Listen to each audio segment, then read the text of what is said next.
rekapitulasi kita peperangan perang.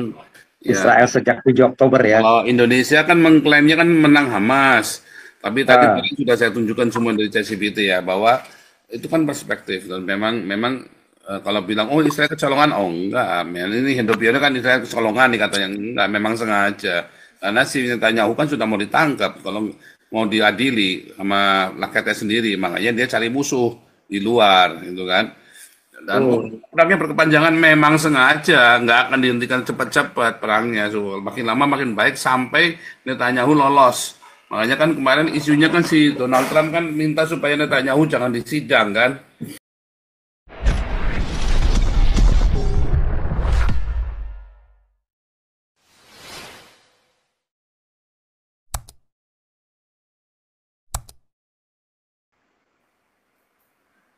Ya, Pak Paul, Shalom. Ya, Selamat shalom. malam semuanya. Ya, eh, jadi apa ini ya, apa mengenai apa namanya Rekap, judulnya apa hari rekap ini? Oh, perang, rekap ya, rekap rekap, ya, rekap rekapitulasi kita peperangan perang. Ya, Israel sejak 7 Oktober ya. kalau Indonesia kan mengklaimnya kan menang Hamas, tapi tadi Ah, mungkin sudah saya tunjukkan semua dari ChatGPT ya bahwa itu kan perspektif dan memang kalau bilang oh Israel kecolongan, oh enggak, men ini hidupnya kan Israel kecolongan nih katanya enggak, memang sengaja karena si Netanyahu kan sudah mau ditangkap kalau mau diadili sama rakyatnya sendiri, makanya dia cari musuh di luar, gitu kan. Dan hmm. perangnya berkepanjangan memang sengaja, nggak akan dihentikan cepat-cepat perangnya. So, makin lama makin baik sampai Netanyahu lolos. Makanya kan kemarin isunya kan si Donald Trump kan minta supaya Netanyahu jangan disidang kan. Kalau nanti selesai ya Hmm. sudah, dia akan cepat-cepat perangnya akan cepat-cepat diberhentiin sama Netanyahu. Itu kan tergantung Netanyahu perang ini sebenarnya. Iya, Menurut. benar dong. Supaya dia bisa leluasa dengan Iya, perangnya lebih lama, minimal dengan Hamas nggak langsung dihabisin. Oh banyak itu yang bisa dia bermanuver di situ. Jabatan dia, urusan politik dalam negeri, ya, oposisi yang ingin segera menjatuhkan dia, sehingga lebih leluasa dia bermanuver di situ, sehingga kan bisa lebih lama lagi dia punya alasan untuk urusan kita dengan musuh-musuh kita, keamanan Israel terhadap serangan para musuh Iran maupun proksi-proksinya itu yang jauh lebih utama daripada soal politik dalam negeri, ya kan? Sampai nanti masa pemilu lagi ya, kalau dipercayakan ya dia akan bisa aja mungkin memimpin lagi atau minimal orang-orang dia, begitu kan, dari partai-partai dia. Jadi Netanyahu kalau mau ngabisin si Hamas ya gampang, dalam hitungan minggu juga udah habis begitu ya. Tetapi kan uh, ya itu disisakan lah ya, biar untuk kepentingan jabatan dia juga ya, supaya lebih aman begitu, lebih safety, nggak terlalu banyak digoyang begitu. Walaupun di dalam ya banyak juga ada perlawanan dari oposisi yang ingin mengambil alih kan jabatan dia sebagai perdana menteri. Nah, tetapi kalau saya rekap, intinya sejak 7 Oktober Morning, Richard. itu sesuatu yang menjadi blessing in the guys ya buat Netanyahu ya, terhadap politik dalam negeri maupun kritik di dalam negeri maupun posisi Israel ya sekarang jauh lebih unggul, jauh lebih mendapatkan keuntungan di mana dalam segi apapun ya, baik di dalam negeri maupun di luar negeri, bahwa sosok Netanyahu, pemerintahan Netanyahu ini justru kelihatan jauh lebih keren begitu ya, sehingga saya yakin kalau suruh pemilu lagi mungkin bisa jadi dia menang ya, walaupun ada suara oposisi yang ya mungkin cuma berapa puluh persen ya ingin menggantikan dia. Jadi Israel ini sejak 7 Oktober itu terlihat betapa kalau soal urusan intelijen ya, Mossadnya ya, Sinbadnya dengan tim 1,200 anak-anak mudanya maupun tim AI-nya, tim cybernya, dan juga tentara IDF-nya di darat maupun pasukan udaranya maupun air defense-nya begitu. Itu benar-benar top marko top begitu. Itu begitu keren banget, begitu mutakhir banget, begitu dikdaya begitu ya, begitu super power begitu menghadapi lawan. Jadi boleh dibilang sejak 7 Oktober ini jelas-jelas nggak ada lawannya Israel itu ya, sanggup mengalahkan lawan-lawannya dari banyak front maupun dari diplomasi pun dia tetap bersiteguh ya, sampai di PBB pun nggak tergoyahkan ya, walaupun dikritik banyak negara Muslim sekalipun koar-koar ya nggak akan menggoyahkan. Nah ini terbukti untuk sampai ke Iran terakhir itu kan jarak sekitar 1.500 sampai 2.000 kilometer begitu ya, dari Tel Aviv ke wilayah beberapa provinsi di Iran begitu. Ini kan dia harus melewati wilayah udara Suriah, harus melewati wilayah udara, seharusnya bisa juga lewat Yordan, bisa juga kalau Suriah harus mau nggak mau mesti melalui Suriah dan Irak, atau Yordan ke Irak baru bisa tembus ke Iran. Itu perjalanan 1.500 sampai 2.000 ya, sekitar 1.000 miles begitu.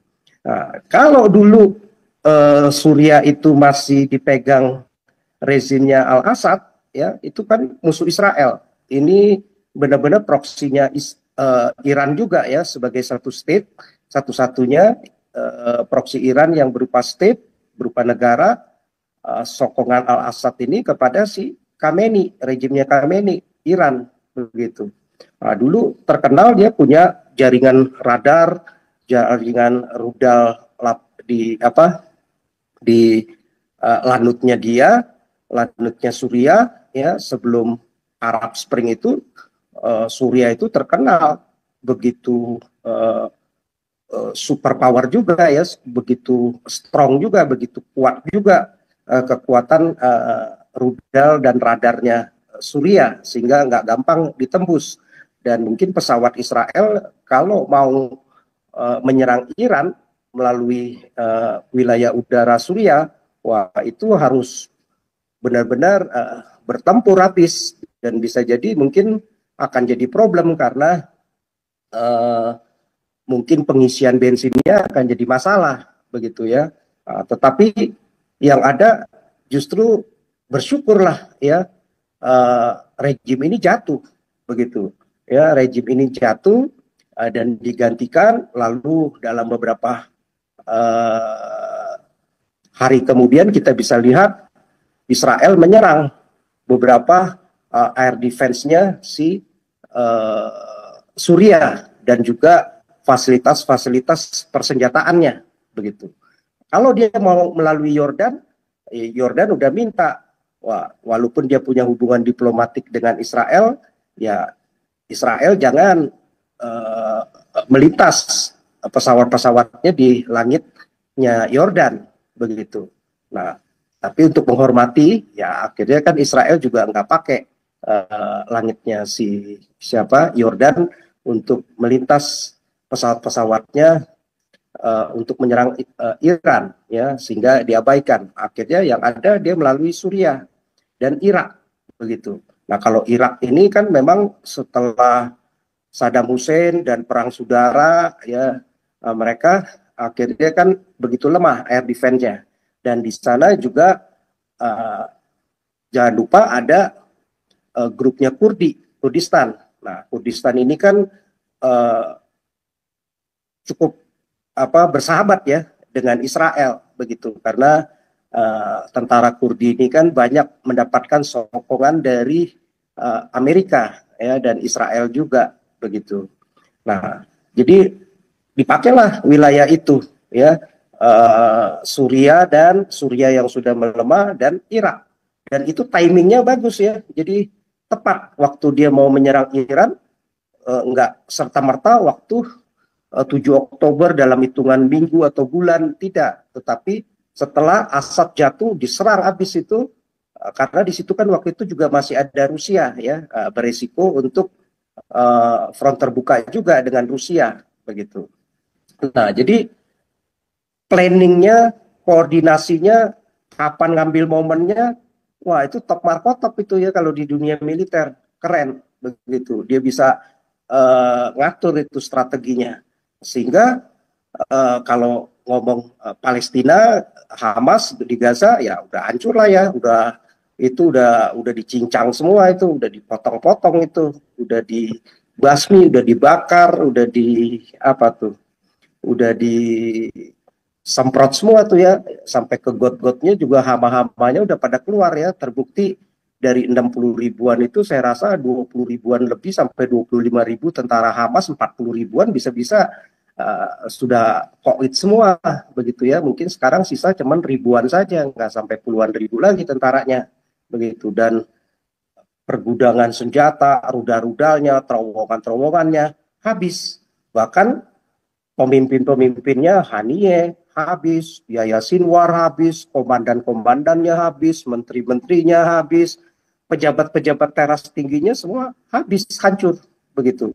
Begitu juga Hizbullah ya, udah dilumpuhkan benar-benar ya. Bahkan terakhir yang terkenal yang sangat top markotop keren itu ya bom pager begitu ya. Itu walkie talkie dan bom pager itu belum pernah di dalam sejarah peperangan ada negara yang pakai strategi seperti itu.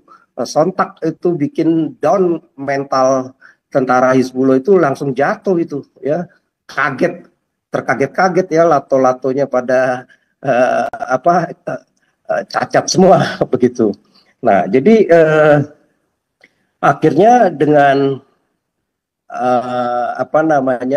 si Hamas, Hizbullah ya, lawan-lawannya yang terdekat ya dihabisin semua, dilumpuhkan begitu. Sehingga bahkan juga sama komandan-komandannya yang Hizbullah, termasuk si Hasan Nasrallah juga mati semua, dibunuh ya. Jadi strukturnya boleh dibilang boleh dari kelas jenderal tertinggi ya, presiden tertingginya, jenderalnya, jenderal pangkat 4, 3, 2, 1-nya habis semua. Mungkin bisa jadi yang kolonelnya pun juga rata-rata udah habis semua begitu. Jadi kalau di ini udah kelas dari CEO sampai ke direktur, sampai ke general manager, ke manajer-manajernya semua udah dirontokkan semua ya. Jadi ya paling tinggal supervisor di lapangan kelasnya ya, yang nggak bisa berpikir secara strategis, secara konseptual, menyusun strategi untuk melakukan peperangan. Jadi udah hancur itu kalau Hizbullah sama si Hamas ya, udah nggak ada apa-apanya lagi begitu. Suriah sendiri sekarang dengan pergantian rejim yang baru ya diharapkan justru malah membuka hubungan diplomatik nanti nih ya, sama seperti kayak Turki, kayak Yordan melakukan hubungan diplomatik dengan Israel begitu. Nah, sehingga timingnya tuh bagus, begitu tenang, begitu menunggu momen, begitu disiplin dengan waktunya kapan dia mesti menyerang Iran ya. Setelah 7 Oktober baru Juli kan, berarti berapa tahun itu,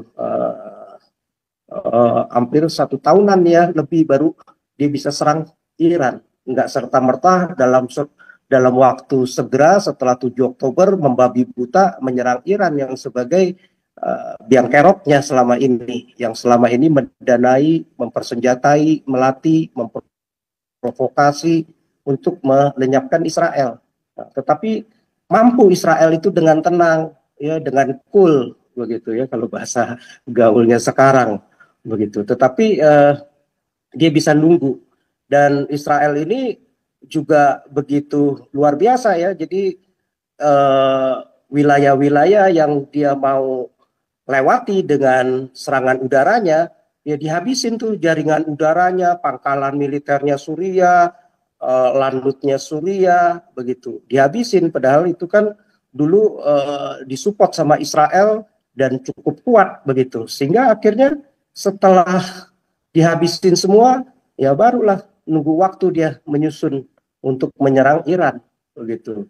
Dan itu pun menyerangnya juga dia nggak serta-merta ya langsung diserang, tetapi punya alasan setelah gagal negosiasi dengan Trump, ya dikasih waktu 60 hari, ternyata Iran ini ya banyak takianya, ya banyak ngibulnya, ya akhirnya diserang sontak itu dalam 1 hari, terkaget-kaget begitu. Nah itu udah dipersiapkan dengan matang luar biasa. Jadi udah planningnya tuh luar biasa begitu, koordinasinya pun juga luar biasa begitu, dan dia juga komunikasikan dengan Amerika pun juga mungkin sudah